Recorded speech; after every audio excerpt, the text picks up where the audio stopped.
Just a few words of admin. This is the book we used last year and will continue to use it this year, the Essential Bible Guide by Whitney Cunningham. We have other copies up here for $12. We're starting in the middle, unlike the rest of the church, because we did the Old Testament last year. We're starting on page 139 with the Christmas special, and you can read several pages before that as an intro to the New Testament. On the sheets are the readings for each week in the Essential Bible Guide and the Bible passage. So that's your responsibility, and mine is to find the slides that will pique your interest to get into the Word. What page? 139 is in this book, Bob, in the Essential Bible Guide. And it's Luke chapter 2, verses 1 through 40 in the New Testament. We're starting kind of as epics do in medias res, in the middle. All right?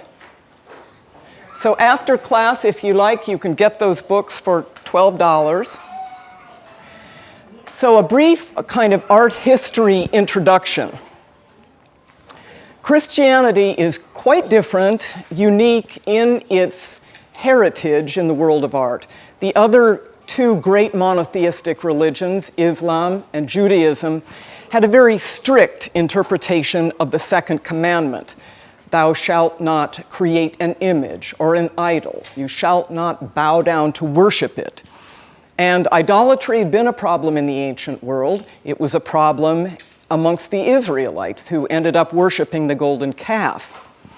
But with Christianity and a God who took flesh, suddenly there was a reconsideration that perhaps since God came into our material world and became a mortal man in flesh, that the material world had been kind of redeemed. There wasn't this false dichotomy that the material world was bad, the spiritual world was good. Both were good. But there was a debate in the church, and it wasn't until the year 600 with Pope Gregory that it was formally decided that the church would allow beautiful images to decorate its walls. Initially, it was insisted that these images simply tell the Bible story and do it legibly. And that was for the theological reason that the material world was good, God's created order was worthy of depiction, but also the majority of people in the church were completely illiterate. And images would be their Bible. They were able to read the Bible stories on the walls of their buildings, in their mosaics, and so forth. So that was the original purpose. But as time went on and moving on into the Middle Ages, the church and craftsmen, because we didn't have artists at that point, we had craftsmen, anonymous craftsmen, felt the urge to glorify God by creating really beautiful works of art. So you had these soaring cathedrals, gorgeous stained glass windows, exquisite carvings. And with the advent of the Renaissance, that changed even more. We'll allow these people to have a seat. There are sheets in the back of the room for you, which you can get later, that will give you your readings for the coming weeks, and books up front for you to buy if you didn't buy this last year for $12. With the Renaissance, suddenly there was a great influx of wealth, as had never been seen before, with increased trade routes, with banks being established throughout Europe, and therefore allowing commercial exchange to happen. Wealth was no longer just concentrated in the hands of the royalty, or a few feudal lords, or the potentates in the church, but it trickled down through many layers of the population. And together with the rebirth, the rediscovery, the Renaissance of the classical world, the art of Greece and Rome, that together with a new emphasis on individualism, the importance of man and his potential, and a desire to create beauty, many people, including the church, but individual patrons, began commissioning works of art that not only glorified God and explained the faith, but that also kind of glorified them. People began sponsoring chapels featuring their images in a pious position, but their images. So individualism was really grabbing hold. This meant, over time, that the church began to abuse its sponsorship of the church. It began dunning the faithful through their purchase of indulgences in order that the church, and particularly the popes, might create gorgeous palaces, the new St. Peter's, and wonderful, expensive works of art, like the Sistine Chapel. Gradually, that became such an abusive practice that it stimulated the Reformation. People like Martin Luther and his successors saw to it that the church no longer could abuse wealth in that way and power in that way, and therefore churches no longer patronized art in the same way. In fact, Protestant churches following Luther were completely denuded of art, and there was an iconoclastic movement. So with the spread of wealth, then, art is in the hands of the individual, and if it depicted religious images, it would be only in accordance with the artist's desire to do that, or an individual's personal commission for his own personal meditation. We will be looking at art generally from the 13th through the 17th centuries, meaning to say the late Middle Ages through the Baroque, but concentrating on what I like, which is the Italian Renaissance and the Northern Renaissance. Getting into today's lesson, it says something about the nature of our God that his son was born into the humblest possible circumstances, in a stable and placed in a manger, and that the very first people to be allowed a vision of this new God were shepherds, who were really the lowest of the low. They weren't able to participate in the life of the community or the temple or the synagogue because their work kept them outside and in the fields. Therefore, they were kind of isolated, they were out of the mainstream, but God revealed himself to them. In the chapter we're looking at, I hope you can find a seat back there. In the chapter we're looking at, an angel initially appears to them. They're terrified. Angel says, "Don't be afraid. The Son of God has been born in a stable." They explain how that Son of God, Christ, is able to be found by them. And then the whole company of heaven appears, the angelic chorus, glorifying God. They head off to the stable, they discover Christ in the manger, and they worship him.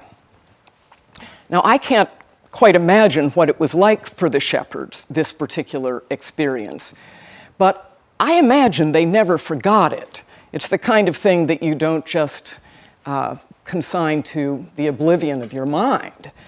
So I imagine that some of those shepherds, like King David when he was a shepherd, were probably adolescents or in their young 20s. Therefore, when Jesus began his ministry at age 30, they were in their 40s or 50s, if they survived the rigors of life at that time. And I just am wondering, and I would like you to wonder with me throughout this course, which is going to focus on the life of Christ, the Gospels, if some shepherds weren't always kind of wondering when this Messiah that they heard about was going to appear. And I suspect they even knew his name, because what's the normal question that you ask when you see a baby or even somebody's new pet? What's his name? What are you going to call him? And Mary already knew what she was going to call him. She'd been told his name will be Jesus. So they probably had that information. And in their later lives, when they probably weren't shepherding anymore, but maybe selling dairy products made from sheep, or perhaps selling wool, or trading in sacrificial lambs at the temple, I have to think they were wondering, is this Jesus we're hearing about, who has these amazing teachings and works these miracles, could he be the one that we saw as a baby? And if so, I want you to be thinking how you, as a potential ex-shepherd, would have reacted. I'd like you to be thinking of that in the weeks ahead, and whether you would have bowed down to worship or if you would have just passed him by. So now I will step back, try to accommodate everybody who wants to see, and we'll take a look at how the shepherds are depicted in these early images. The very first one is by the master of Flemal, thought to be named Robert Campen. And if you remember, if you were here during our course on the Annunciation, he painted this very wonderful image of the Annunciation. But the one we're looking at today comes a little earlier, and it still has these kind of Gothic scrolls, which is very old-fashioned. But it is a very famous altarpiece, and it features many unique features. First of all, in the center, you have Mary worshiping, rather improbably, a baby on the ground. Now, I don't know if you've ever asked yourself, why was the baby put on the ground? But normally that isn't how we treat infants. The reason for this is because a woman by the name of Saint Bridget of Sweden had a vision during the Middle Ages that became very popular. She had this vision of the Virgin Mary on her knees with her back to the stable and the Christ child at her feet on the ground, bathing the atmosphere with his own light. Normally it's a night scene because the shepherds come at night, but Jesus lights up the atmosphere with the light that streams from his body. You can just see the rays of gold coming out from him that would have been much brighter when this was first created. You also see that St. Joseph is carrying a candle. She also saw this in her vision. Joseph was carrying a candle, but the candle, she said, didn't even seem to be shedding light because the light from Jesus was so very bright. So often in altarpieces, you'll see Joseph with a candle, and it's because of this vision of Saint Bridget of Sweden. Another group we need to take, another thing we need to look at is the landscape in the back, which becomes what we call a topos, a kind of a thing that's frequently used by artists with this wonderful winding road, kind of the road of life that brought the shepherds to this place, brought the patron to this place, in this case, because the patron is very prominently featured. But you'll notice in many Flemish altarpieces, and the Italians take it up as well, beautiful landscapes in the background. They had a true appreciation of the land and the sky, which the Italians originally didn't care about so much, but they come to do it under the influence of the Northern Renaissance. In the middle, the emphasis, and you should always look at the diagonals of a picture because sometimes they tell a story, are the shepherds. And particularly this round hat that the shepherd appears to have taken off, and yet he doesn't need to wear a hat. He has a hoodie on. Well, the ancient equivalent of a hoodie. So I think, and other art historians feel, that attention is being drawn to the heart of the shepherd, the heart of worship of these very humble representatives of the people. So a rather unique emphasis by the artist, putting them in the very heart with the unusual hat right over it. So there they are. unusual gloves as well, the two-fingered gloves, which were used at that time. Now, I want you to notice this group on the right. Does anybody have any idea who they are, these women? No? They are actually midwives. And the legend goes, and this is from a slightly different legend, the Golden Legend, that appeared in the Middle Ages in the 12th century, that Joseph got cold feet and got very nervous as the time to have the baby approached, and he called midwives in to help with the birth, which didn't happen at all, but you know how these legends get started. And one midwife, the one down here, helps with the delivery, and she is absolutely faithful and believes a miracle has taken place. This is a virgin birth. The other midwife who arrives doesn't believe it. And she says, and I'll show you what she says. She says, I'm only going to believe what I have touched. In other words, I want to reach inside of the mother to make certain that she's a virgin. Because the good midwife has said, a virgin has given birth to a son. But the angel, and these are in the scrolls, the angel is saying, put your hands on the infant and carry it, and you will have safety and joy.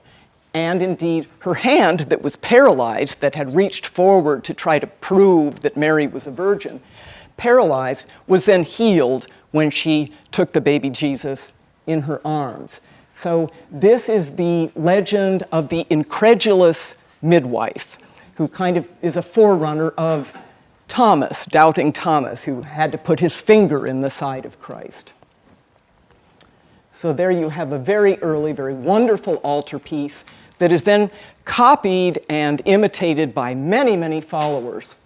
Among them, his pupil, probable pupil, most art historians believe that van der Weyden was a pupil of the master of Flimal, and you see he borrows some of his techniques with landscape in the background and kind of a winding road back here, which we'll look at in a minute.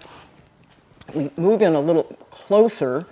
You see the patron, who is very close. This is very unusual to have a patron that's part of the holy scene. His body is not allowed to overlap any of the principal characters, but it's very unusual to have him quite so close. Again, we have St. Bridget's vision of the Christ child on the ground, at least this time he's on a cloth, and Joseph with his candle that doesn't appear to be giving any light because the light of Christ is outshining it. You have the stable with a Romanesque column, Romanesque background, and that is to say that this is the old architecture, the old way, the Old Testament that is giving way to the new, to the world of the Gospels and of Christ's coming.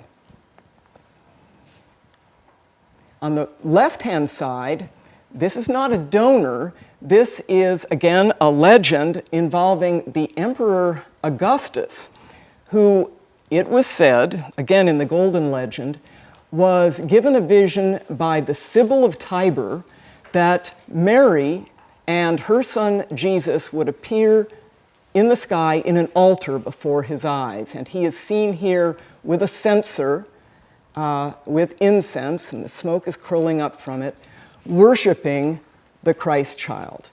And this is to say that the world of the West worshipped Christ, and the world of the East on the right-hand side, because these are the three magi that came from the East. They are worshiping kind of a combination, star and Christ child in the heavens. They are led by the star to the Savior, to the King, and they worship here. This is the scene in the background where the patron has come from. Once again, a winding way, a beautiful village scene. And again, this will be picked up in future altarpieces. So there you have a very, very famous altarpiece called the Bladelin altarpiece after the patron, who actually served in the court of Philip the Good of Burgundy. This particular altarpiece is fascinating for its history, as are the others, but this one had a particular influence. Thomas Portinari, and he is pictured on the left.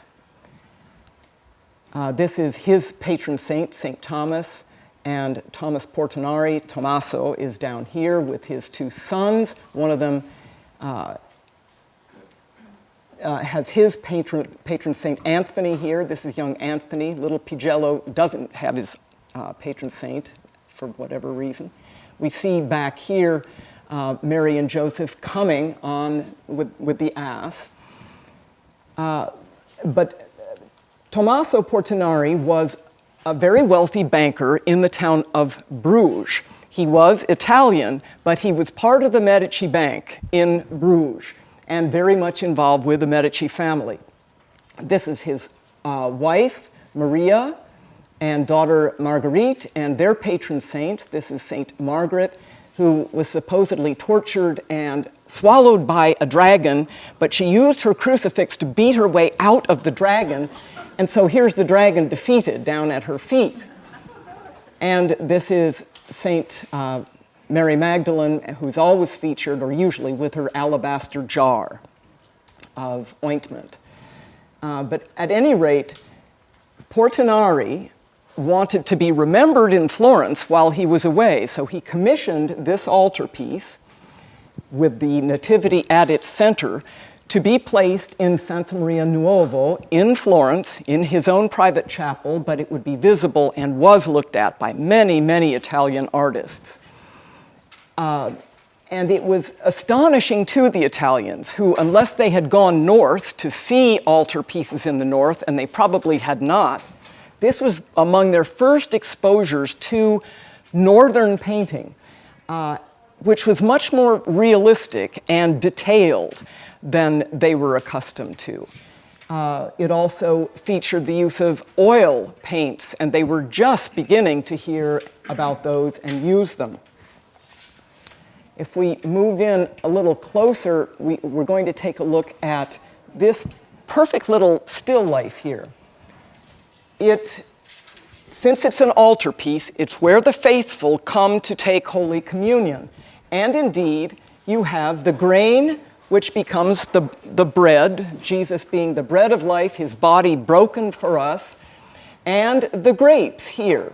So the holy sacraments are before the worshiper. The worshiper is reminded of Mary's purity with these white irises, of the Passion by the red lily, and the blue of the columbine and of the dark blue iris, which was called the sword flower, of the sorrows of Mary. And there were 7 sorrows of Mary having to do with when Christ was missing and with the doctors at the temple, and she had to go look for him, when she sat at the foot of the cross, at the deposition of his body from the cross, and so forth. These were the 7 sorrows, and they are shown in the form of little bits of columbine. The violets at the bottom speak of Mary's humility, and the 3 carnations symbolize the 3 nails that were pounded into Christ's body as he was crucified. So that's the little still life at the bottom. Once again, we have the baby on the ground, thanks to St. Bridget's vision. We don't have a St. Joseph this time with a candle, however. He just, on the left-hand side, has his hands folded in adoration. But what really intrigued the Italians was this incredibly realistic group of shepherds. They were not used to people with kind of unusual teeth, not terribly attractive, with wrinkles and gnarled hands and so forth. And it opened up a whole world to Italian artists who suddenly thought, you know, we could actually be painting people as they looked, except maybe the principal holy characters, Mary, Christ, and so forth, angels. They remain kind of idealized. But shepherds became fair game for treatment. So there's the whole altarpiece, as it is. And incredibly influential, so much so that when It was installed in the chapel in Florence in 1483, a few years after it was finished, and it was incredibly difficult to ship it and get it there all in one piece. 2 years later, Domenico Ghirlandaio, a very well-known tempera painter of the Italian Renaissance, picks up the very same topos of the three shepherds, very realistically depicted, and he in fact put himself, this is a self-portrait of Ghirlandaio, in kind of the lead position, gesticulating towards the Christ child, who again is on the ground, and there's this very unusual sarcophagus with an inscription on the side that reads, I, Fulvius, who was an augur under Pompey, as I fell, it says, or as he fell, exclaimed a prophecy which said that whatever contained him, the urn that contained him, would one day hold a king. And this then, in this particular picture, is being used as the manger where the animals have their food, and the Christ will be placed in there. But the legend was that it was once serving as a sarcophagus for this particular augur who had an augury, a vision, and passed it on as he was dying. These are the wise men in the background coming through a triumphal arch. And again, you have the crumbling architecture of ancient Rome yielding to the new dispensation. It's a night scene, so you have some light up here because the new light is dawning, but you also have the darkness of an angel up here. She's actually telling the shepherds in the earlier part of the story to go find the babe in the manger. Grunewald, Matthias Grunewald, was a German artist, and we don't know much about him, but he had an almost psychedelic appreciation of art. We have an Annunciation on the left. It's very beautiful and very fanciful in a way. The whole picture is fanciful in a way that no other nation or group tends to paint it. There's the prophet Isaiah up here who predicted the coming of Christ, and of course Gabriel and Mary receiving the news that she's going to bear the Christ child, the wonderful Gothic chapel behind them. In the middle, you have the Nativity and this very unusual angelic choir with what looks almost like a fairy queen here. We'll take a closer look.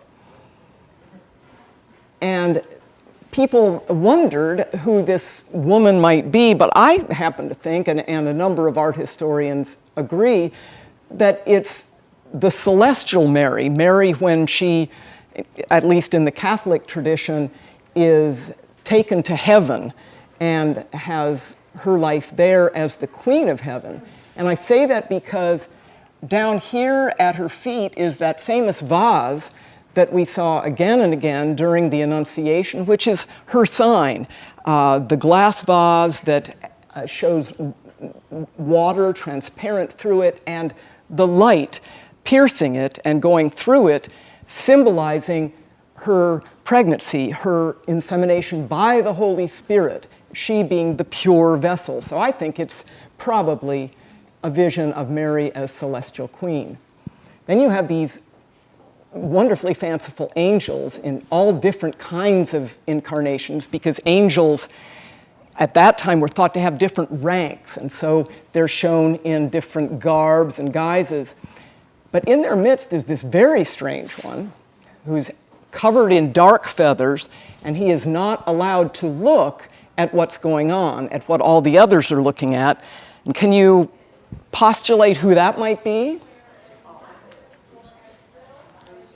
Lucifer, the fallen angel, exactly right, the dark power.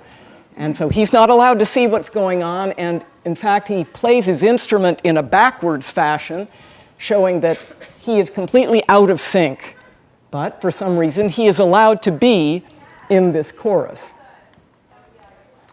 We'll take a look at God the Father up here, who is breathing down almost the angels from heaven. His Holy Spirit is being sent down and angels materialize.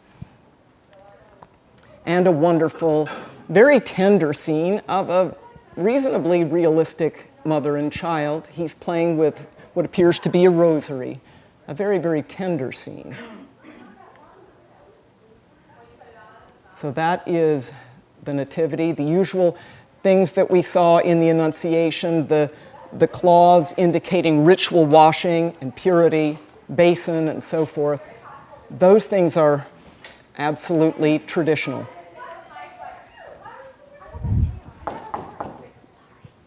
Thank you. We'll return to this altarpiece, actually, to see the crucifixion on the other side, which is very, very famous.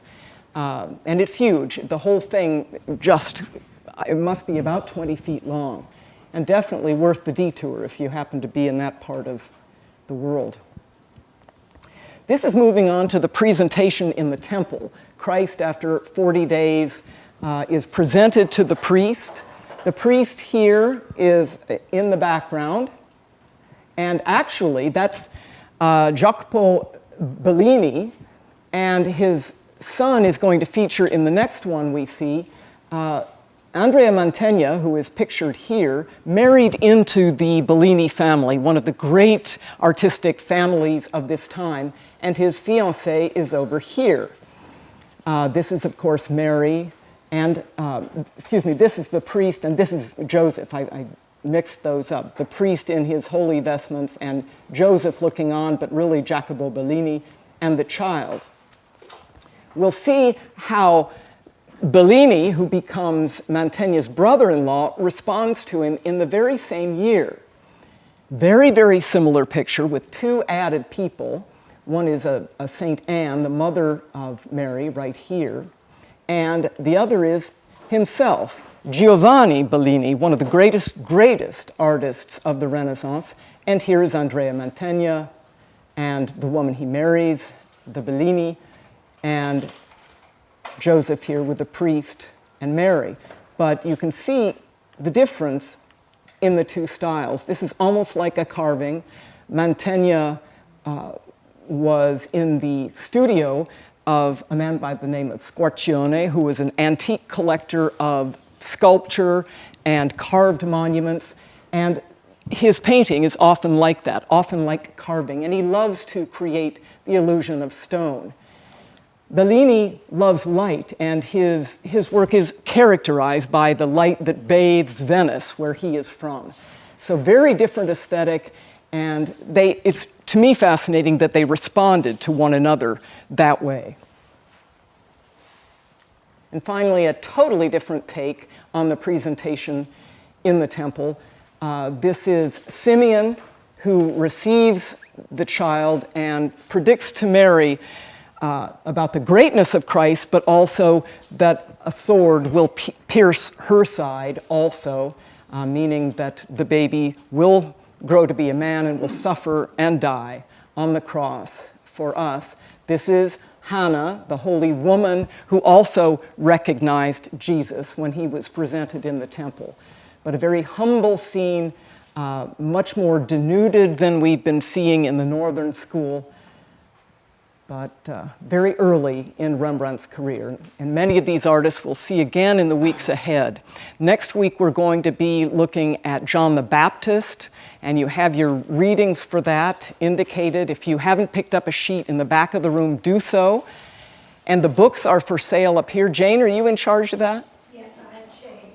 Okay, Jane has change, and if anybody wants to buy the Essential Bible Guide to follow along with the commentary, $12, and Jane will be glad to take your money.